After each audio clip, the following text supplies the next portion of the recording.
Well, hello, everybody. Thank you so much for joining us today. I am Cheryl White, the Executive Director of the Elizabeth River Trail Foundation. Welcome, DeeDee and Karen. Thank you.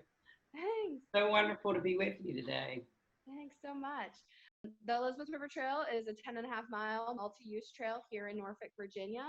And we at the Elizabeth River Trail Foundation are in the midst of a huge campaign to really activate and enhance that trail with different types of support features, everything from really great signage to new recreational equipment, and then also public art amenities. And those amenities will be located at trailhead access points, one of which is at a great, wonderful library, the Larchmont Library in Norfolk.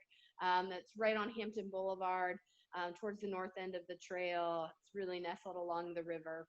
And we were really lucky that Norfolk Arts approached our organization about a great matching grant program that they have for public art. And so Karen, who is the manager of Norfolk Public Art, I'd love for you to talk a little bit about that program and how we got DeeDee involved. Thanks, Joe. So Norfolk Arts, the Public Art Commission, several years ago, maybe 3 years ago, the commissioners, what we really saw was that there was public art happening all over Norfolk.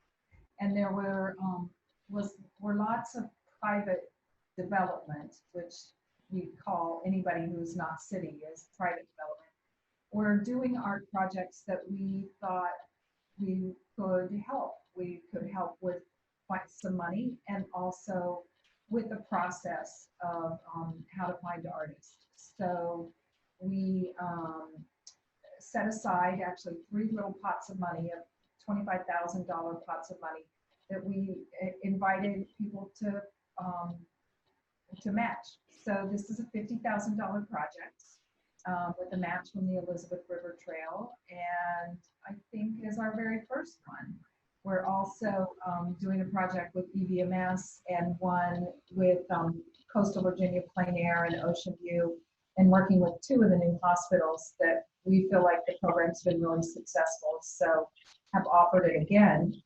And so through that process, if you all listening know about the public art process, it's an official government RFP process, fair and open, a bit cumbersome sometimes, but also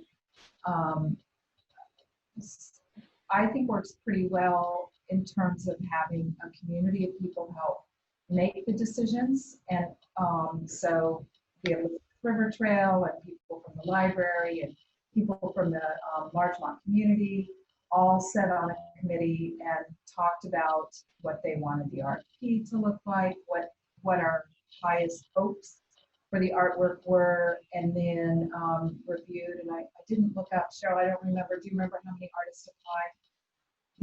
I felt like it was 86, but I have been on 2 different panels, so I might be mixing those up.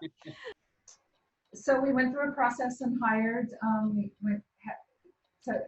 reviewed all the submissions, had finalists, interviewed DeeDee, and I will say that the committee was pretty wowed by DeeDee, that we loved the way she talked about. Those of you listening may remember the Mission 22 was there, part of the project.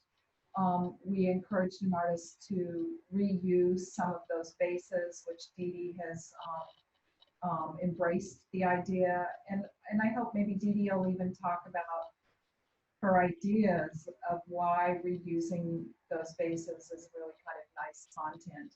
DeeDee, I am really grateful that you could join us today. I know that you have an amazing career as an artist. I know that I had been familiar with some of your work prior to seeing you come up on that wonderful day when we were reviewing things, and I was like, star, this is a good one.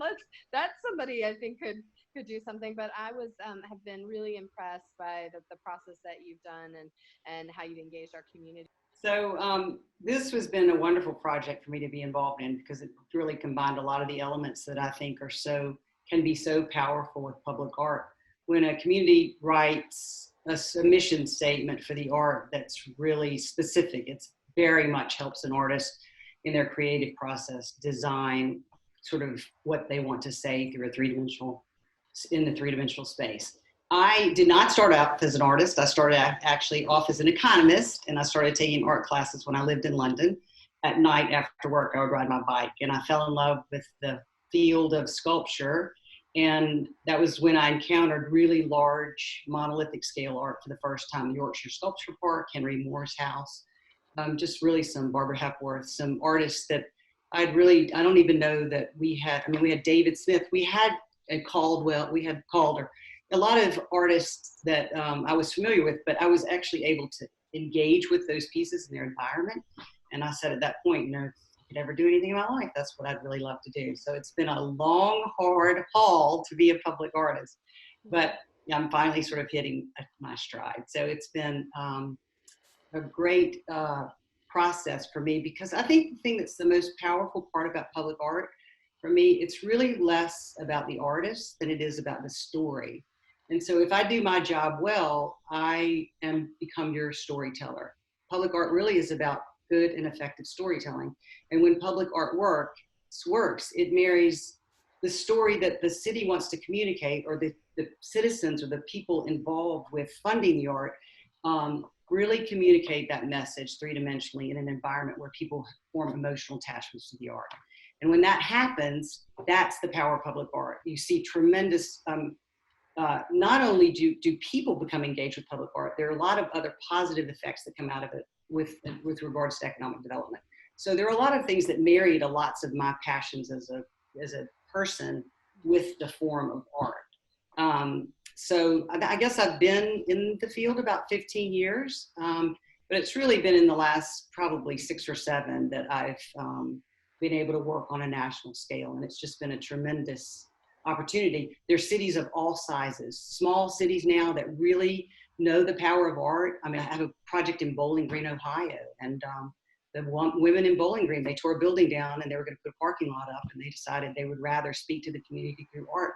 It was a very moving experience for me, because it's a city that has really no art, and they're putting up a huge piece of sculpture in downtown. So when that happens, you really begin to see that art has trickled down into what are considered non-art cities, and really trying to use art to communicate a powerful message about where they want to go in the future. So for me, as an artist, it's a wonderful opportunity to be involved with programs like that. And Norfolk has such a powerful story to tell. When I read the RFP, first of all, I probably have worked with 12 libraries, but this library was really trying to marry a bigger message, which was really the purpose of the library, but also the environment where the library sits. And that combination was very compelling for me as an opportunity for an artist. So we were, I think when we were drafting that, we were like, there are so many stories here to tell. I mean, physically, literally books, volumes and volumes of stories. But there's also this, gorgeous community that's located between downtown and a military base. And there's a community that is really living at the edge of water, of wetlands, and how important those wetlands are, and how important that river is for sustaining ourselves as a community, both with the shipping industry and our military industry. So there was a lot there. And so, right.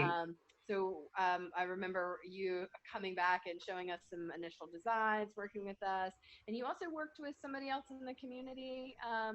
If you want to talk a little bit about who you were partnering with, Betsy. Right. So, well, typically how I start a project, a lot of artists have sort of a methodology about how they approach work. Mine is tremendously through research. Before I even begin to conceptualize what I would like to create in a physical form, I spend lots of time studying the site, the surrounding community with regards to what's happened environmentally, geologically, why the place is there to begin with, why people move there. Usually, people congregate around rivers because they allow opportunities for tremendous economic expansion, or fertile lands. Like I'm working on a project in Janesville, and it's a bridge project, but I took the project all the way back to talk about the geology of the region. So for me, the environment of art speaks very powerfully about how the art can look through a full arc of the experience of before man had a footprint, what the environment looked like, the implications of our being involved with the land in that context, positively and negatively, and how, you know, we have a real opportunity now to learn to live collaboratively with our environments. And I think this particular site location really, really spoke to me very loudly about that opportunity in and of itself, because it's sort of on the front lines right now. It is literally on the front lines of what's going on environmentally. Yeah, it is right there. That neighborhood often gets featured. There was recent articles on, I can't remember, it was the Washington Post that was, you know, talking about, you know, how do you deal with coastal resiliency? How do you make these communities sustainable? And one of the reasons Karen mentioned that there was a previous, Mission 22 was a previous public art installation. There was an opportunity for an artist to either use the foundations or not use the foundations. And, you know, there are pros and cons to both approaches, right? But the thing that I loved about that particular art, and I thought was really important to bring into this particular art, is just what you said, that both of those are communicating stories about people that are living in the margins, whether it's people on the front line of the battlefield and they have, you know, repercussions as a result of that. They're the people that are living on the front lines for us, right? And it was a story about suicide. So for me, there's grief associated with that, right? But also the story about what you do with those stories and how you communicate them.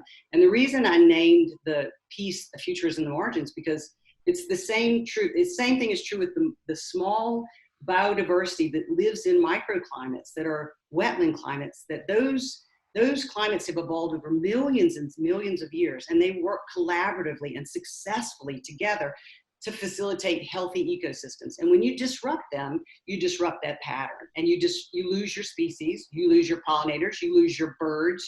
So, you know, it's a trickling effect that has cataclysmic repercussions unless we learned to live collaboratively and cooperatively within those environments. So to me, both of those stories were about the future is in the margins, literally. You know, we have an opportunity to communicate, whether it's the physical person that's on the front lines or the biodiversity that's on our front lines right now. But they're very much the same stories. You know, social justice is about economic justice in a lot of places in America right now. I'm a lucky person because I've already seen your designs. Let's show some of your designs. I know you have a little bit of presentation so people can see all the gorgeous plans that we have. Okay.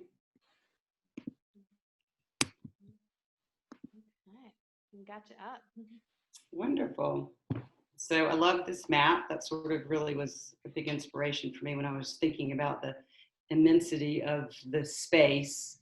And we just talked about the micro climates or the wetlands that are the small places that plants live in this huge map that are so important in our lives. So as I mentioned, the story is the title of the art is "The Future in the Margins," but I'll just kind of talk about how I approach designs prior to even conceptualizing art. I typically start with what I call are the benchmarks of the things that are going to influence the way that I create the art. And for this one, it was the biological history of the region, especially because of where Larchmont is positioned in the wetlands, right on, it's surrounded by water. And so is the community, the library and the entire community.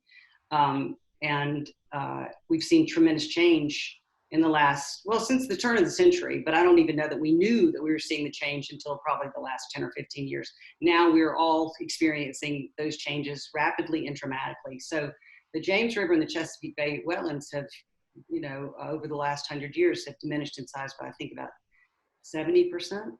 So those particular plants are the things that are the buffers for water filtration, for the plants that live in those communities that can't reside anywhere else and are gone unless those wetlands are protected.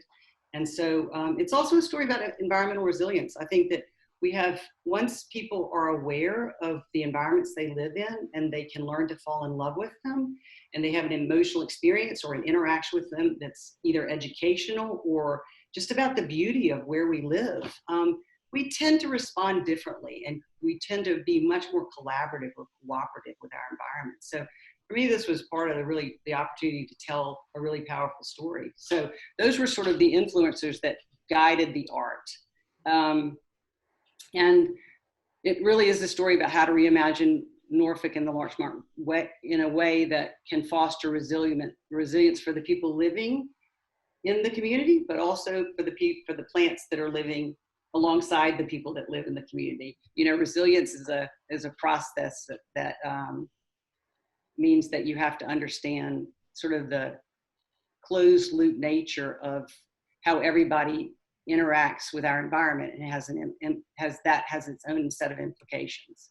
So I began sort of looking at the macro view of the river system,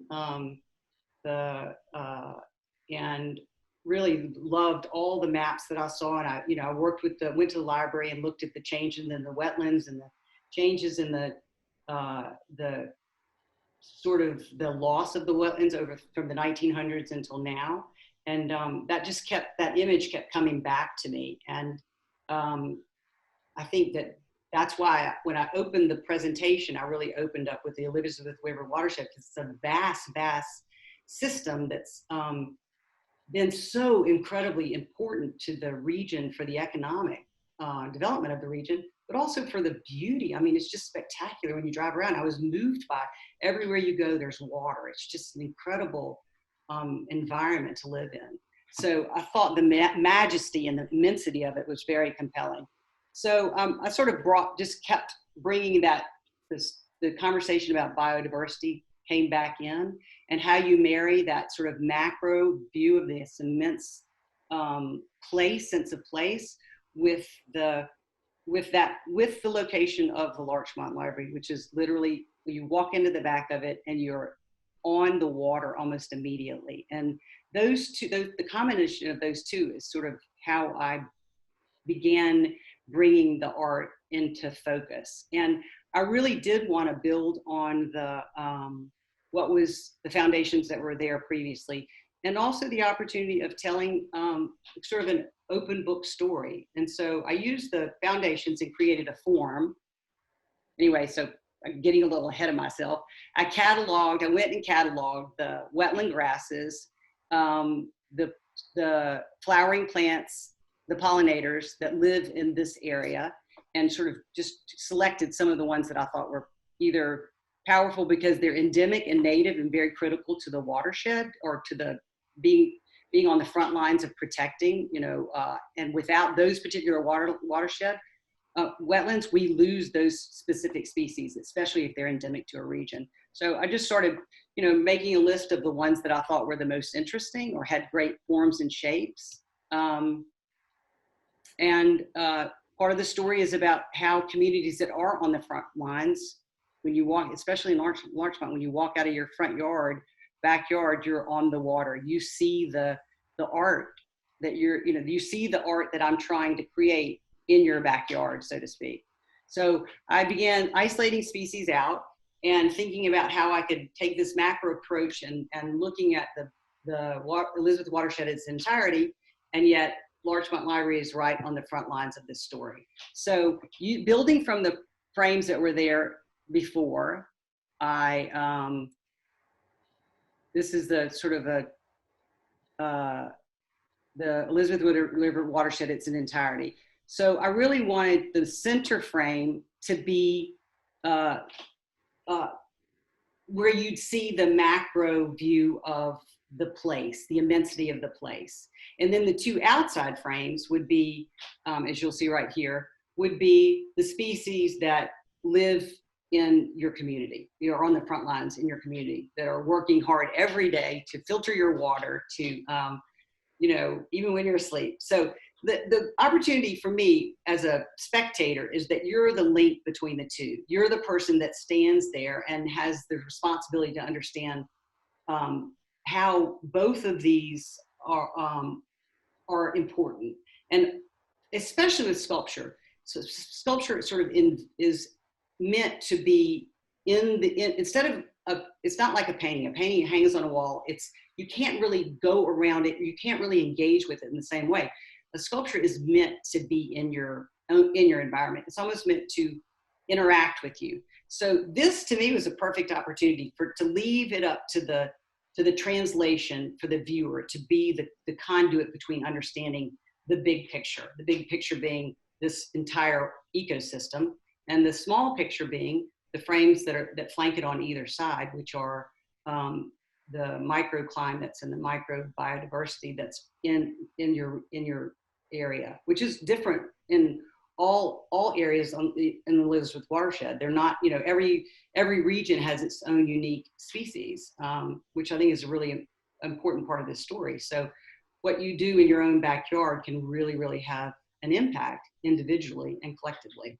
So I used the same colorway that was there previously, the Mission 22. I love Core 10. I've worked a lot in Core 10. I think it's one of those elegant metals that rust to perfection. It takes a long time to bloom, and bloom means to rust. And then once it does, it just rusts to this really rich patina that stays that same color forever. It really never rusts all the way through. It's very different than other metals. It's designed to create a patina and then keep it. So it's a very durable material. And then the two on either side, these are very just whimsical artistic representations. We're actually going to create all of these metal forms, the flowers and the flowering grass species by hand forging the stainless steel and moving it and creating the shapes and forms we want that are going to overlay and act three-dimensionally in its space and not just be a flat piece of grass on these frames. They'll actually come off the panels into their environment in the front and the back. And then the middle section is cast resin. And I think I have a couple of examples of what cast resin looks like. Cast resin is very durable. Over the last couple of years, they've gotten really, really effective at UV protecting it. You can get thick enough that you can it's indestructible. So you can get great depth. That's probably 5/8 thick. Ours is maybe just slightly thinner than that, but not much. You'll have a lot of depth in the resin panel and a lot of depth in color as you're looking through it. And it's easy to clean. It's UV protected. It'll stay kind of like that color away forever. So I thought it would be a perfect medium to try to create a map, which is of the watershed, in a resin format. So you can see a lot of the colors and variations in the colors on the wetlands throughout the season. If you were to look at a topo map, an aerial view of wetlands over the course of the seasons, they go from a purple to bright green hue. They have these wonderful changes in colors that I hope I can really draw out in this resin panel to give that sense of change throughout the season, different colors that you see in the wetlands. And that was just a sample glass panel that we worked on. These were the basic fabrication files. They're going to be, the frames are 9x5, and the stainless steel flowering species and grass species will stand off in front and in back of the panel so that you can walk around the art three-dimensionally. And that was the prototype that we sent to preview. And I did get a lot of good feedback because I think that when you look at this, it looks like a flat grass panel that's just laid onto the frame. That was never my intent. My intent is to make sure that you feel the real presence of these species on these frames. So they will be much more impactful than they are on the prototype. But that's just an example of sort of the direction the art's going to go. So the locations, there will be, when you first come on into the trail, the first sign will be for the signage that'll communicate sort of the message of the art and the intent of the art, just with a very brief statement. And then the next three panels will be, the next three foundations will be used for the three sculptures. And the center one will be for the resin panel, cast resin panel. And that's pretty much the description of the art. So DeeDee, this actually was your initial proposal, but the committee requested some changes. This gives you a better representation of some of the depth that we're going to be incorporating into the panels. The stainless steel grasses and flowering plant species. They'll be built off. And this is the listing of the species that we're going to be working with or from. Grasses and flowering plants. And trouble with my...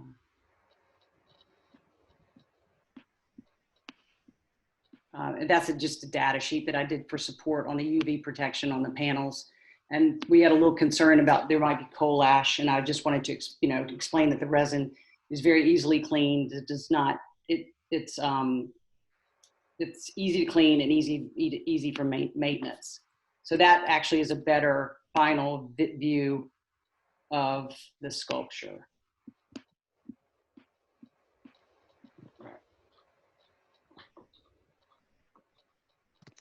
I will say that I absolutely loved when you came back with the more floral patterns, and that they started to bloom. They started to break out of that frame a little bit too. Yes.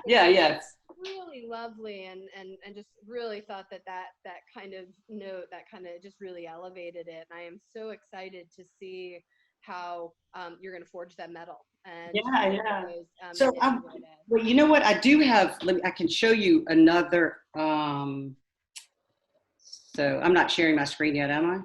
No. Okay, so I want to make sure that I get on so I'm doing a project right now for Daybreak, Utah. And if I share my screen, I can show you how you can form, of course, ours is stainless steel. So, and these are still in production, but you can see you can get tremendous depth. These actually light up, but you get tremendous depth.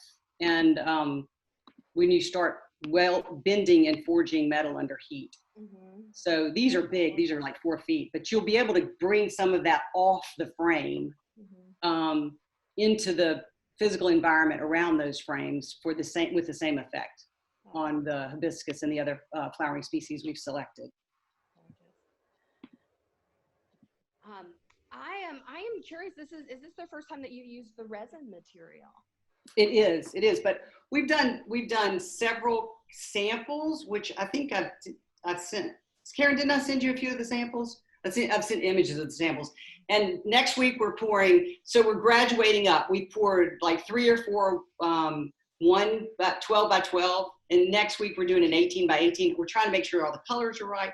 And then we go to the big 8 by 4 frame. And we have it on I printed out the watershed map is to scale. And then we do sort of layers of the resin and the color dyes and let it cure and build on it. Yeah. That is gorgeous.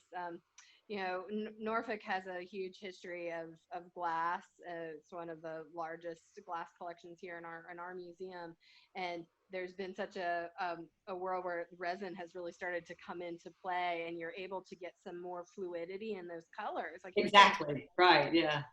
So I was really excited. I think you're going to have some of our glass artists locally being like, hey, what's that she's got going on there? Yeah, it's fascinating, the difference. We actually we investigated using glass, but I think for this format and for the size and the fact that it's outside, there were some constraints that I was a little concerned with, but a lot of those concerns were really alleviated with the use of resin and the technology in resin now, especially with the UV coating and the ability to clean and the fact that it is virtually indestructible, are some really good, compelling reasons to use it outside and incorporate it into use outside. I have had a few folks reach out just to us, one of them, I had spoken to Jessica, who is a librarian there, and she was just talking about how wonderful it is to have an artwork that really speaks to the environment right next to a facility where you could actually teach that. Absolutely. Yes. And we talked about that on the sign, to encourage people to go and explore. I mean, that's what I do. I mean, that's exactly how I learn. I typically, when I go to a community, I'll go and ask the librarian for their research materials on what I'm studying. It's the best way to learn about the librarians are the best resource. So you can find a lot of it online. I do a lot of them online, but the library is right there. So what a great opportunity to encourage people to go in and explore their community through the library. Yeah. And for us as a trail foundation, when you're talking about people on a trail and they ride to a trailhead and you want them to keep continuing on, being able to stop at that trailhead and see the whole watershed of the river and realize that you can literally for the next 10 miles walk or run right alongside that. It's going to be such a great, almost like the literal map that you are to where you physically stand. And I think it's going to encourage a lot more people to think about that wonderful margin that we're in. Right. I hope so. Thank you for saying that. I believe that too. I think that's the inspiration behind the art. You know, it's a real connection point, and you know, it has a really profound story to tell. So. Karen, I'm curious that out of DeeDee's design, when you think about the public art collection in Norfolk, where does this fit in? Really, I mean, material-wise, it's kind of great that we don't have a resin piece, and also Corten steel and mixed steel. We have a lot of stainless steel, plus just that it is, I mean, there's not in too many places in Norfolk that aren't urban, but if there were a rural setting or just the wetlands and being on the trail is pretty unique to the collection of public art. You know, that we're viewing kind of big stainless steel things in a more urban setting a lot of times. So it's lovely that we'll have some color and some Corten steel that I think looks more natural and fits in with the environment. So yeah, we're pretty excited. I think we have DeeDee's doing a lot for the money. And yeah. I don't know if people notice the height of these pieces, like really to take it to scale. You're talking about 8 feet tall, so almost twice my height. That's there, and this is a tremendously large monumental, 3 monumental pieces for that, which is phenomenal. It's generally hard to do that because so much of the work in a monumental piece goes into foundation. Yeah, exactly right. You know, plus, I mean, partnering with the Elizabeth River Trail has been really fabulous. I mean, working with Cheryl, but you know, are they commissioners on the Elizabeth River Trail and people that are so passionate about the trail and the waterfront, and you know, it's just it's a really nice project for us to be doing, and will be a nice addition to the collection. It's great working with DeeDee. I'm glad we, you know, heard how she thinks a little bit. So. DeeDee, I always have young artists that come to us and are like, how do you get into this? How do you do it? Do you have any recommendations to young artists that are, or not even young artists, just artists that are trying to get to that place of maybe being in a gallery to being in a more outdoor kind of public space?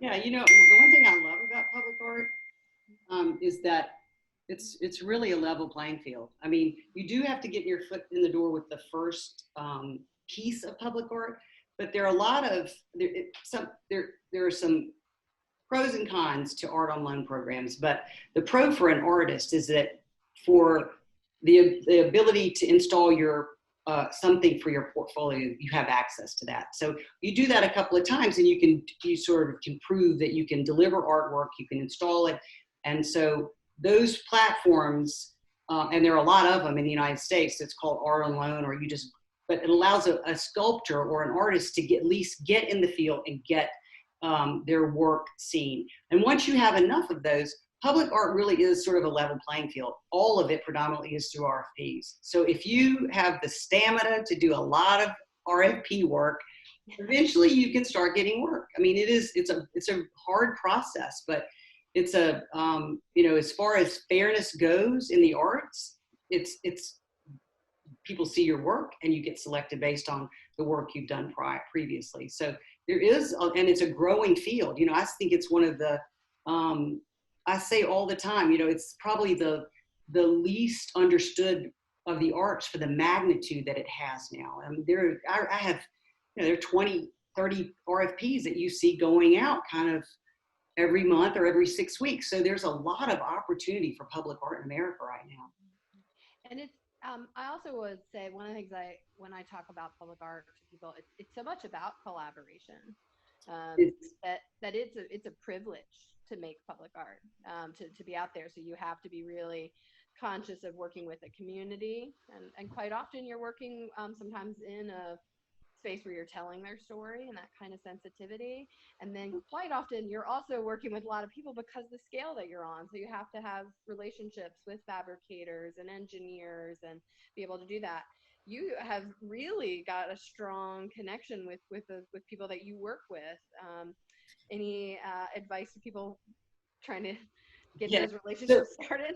So public art is all about collaboration. Even if you, I mean, that's what it is. I mean, you're collaborating with the people that are working with you to create the art, with the community, with all of the people that you have to. I mean, I know a lot of artists that still will just do one or two of their own sculptures a year, right? And they do all of their own work. I am the kind of artist that I do a lot of my design work. I have a lighting engineer. I have a CAD creative that, you know, works with me conceptually and creates fabrication files.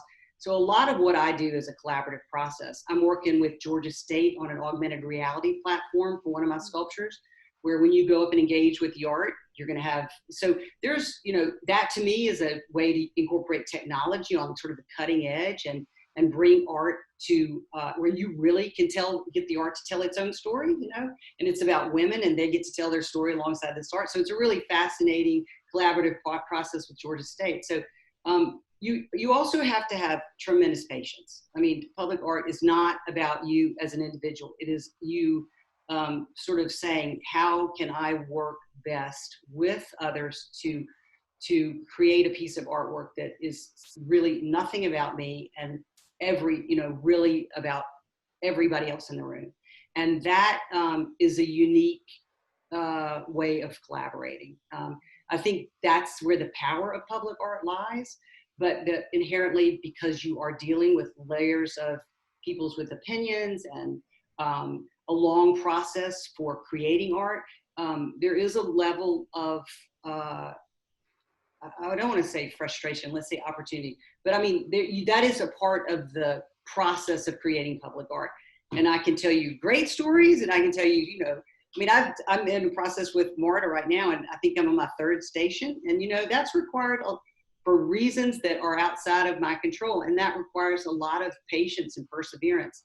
And you have to really believe in the end result of the art in order to hang in there and say it's worth that. And it is, you know, once you see the art installed and the effect it can have, it's worth the sort of journey. But it is a long and arduous journey sometimes.